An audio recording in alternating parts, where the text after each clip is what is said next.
विलास के ऊपर सवाल उठाते हैं, मैं उनको भी कहना चाहूंगा कि आपकी नाराजगी मेरी सराखों पर, कोई दिक्कत नहीं। आपकी नाराजगी तो मेरे उस पिता से भी रही थी जब उन्होंने 2014 में एनडीए का साथ देने का काम किया। उस वक्त भी आप उनसे नाराज हुए थे, बिना इस बात को याद किए कि कैसे 2005 में उन्होंने अपनी पार्टी को समाप्त कर दिया, बिहार में मुस्लिम मुख्यमंत्री बने इस बात की दावेदारी पेश करते हुए। तो आपकी नाराजगी मेरी सराखों पर, और मैं मुसलमान समाज के हर एक व्यक्ति से मैं कहना चाहूंगा कि आपकी नाराजगी मेरे सराखों पर हकीकत है कि मेरे नेता ने भी हमेशा समर्पण भाव से सामाजिक न्याय की लड़ाई लड़ने का काम किया था।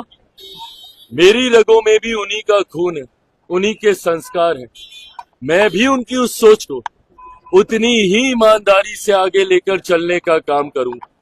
वक्त बताएगा कि चिराग पासवान के द्वारा लिए गए फैसले आपके हक में थे या नहीं थे, पर तब तक अगर आप मुझसे अपनी नाराजगी भी अगर आप रखेंगे तो बस इतना याद जरूर रखिएगा कि चिराग पासवान का समर्पण न सिर्फ उस समाज के प्रति है, अल्पसंख्यक वर्ग के प्रति है, मुसलमानों के प्रति है, बल्कि उससे बड़ा समर्पण मेरे नेता, मेरे पिता आदरणीय रामविलास पासवान जी के विचारों के प्रति है। मेरा कमिटमेंट उनकी आइडियोलॉजी के साथ है और उनकी आइडियोलॉजी सामाजिक न्याय की रही है, और इसके साथ चिराग पासवान ने ना कभी समझौता किया था, ना कभी भविष्य में समझौता करेगा। चिराग पासवान के द्वारा लिया गया हर फैसला, मेरी पार्टी के द्वारा लिया गया हर फैसला मेरे पिता के विचारों को मजबूत करने की सोच को प्राथमिकता देने की दिशा में लिया जाएगा। समाज में सामाजिक न्याय को बढ़ाने की दृष्टि के साथ लिया जाएगा, समाज में सद्भावना को बढ़ाने की सोच के साथ लिया जाएगा, और सबको, समाज के हर वर्ग को बराबरी का मौका मिले, अवसर मिले, इस सोच के साथ लिया जाएगा।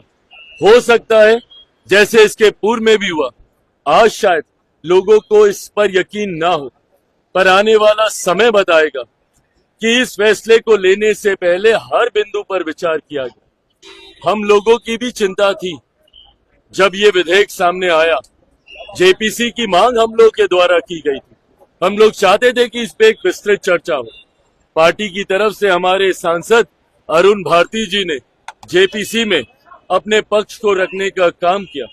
हर बिंदु पर हम लोगों ने विस्तार से चर्चा की।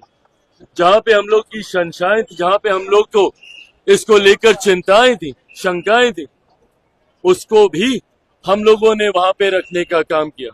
कई ऐसे सुझाव पार्टी के द्वारा दिए गए जिसको समिति ने स्वीकारने का काम किया, और इन तमाम बदलावों के बाद, इन तमाम सुझावों के बाद जिस नए स्वरूप में ये संशोधन विधेयक भारत की संसद में आया, इसके हर बिंदु पर अध्ययन करने के बाद ही लोक जनशक्ति पार्टी रामविलास ने इसका समर्थन करने का फैसला लिया है। मैं मानता हूं कि आने वाले समय में गरीब मुसलमानों के हित में ये विधेयक रहेगा, और समय इसको साबित भी करेगा।